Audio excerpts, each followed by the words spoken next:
بسم اللہ الرحمن الرحیم۔ جناب رسول اللہ صلی اللہ علیہ وآلہ وسلم کی 23 سالہ محنت کا آج صحابہ کا یہ امتحان ہے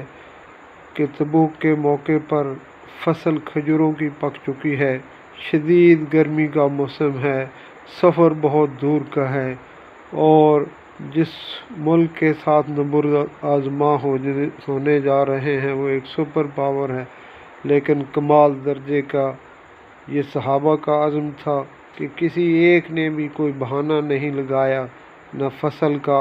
نہ گرمی کا، نہ سفر کے لمبے ہونے کا اور نہ ہی دشمن کے سپر پاور ہونے کا۔ سارے کے سارے رسول اللہ صلی اللہ علیہ وسلم کی آواز پر لبیک کہتے ہوئے چل پڑے، اور یہی یقینوں کی تبدیلی کا نام ہے۔ اللہ تعالی ہمیں اس سے سبق حاصل کرنے کی توفیق دے، آمین۔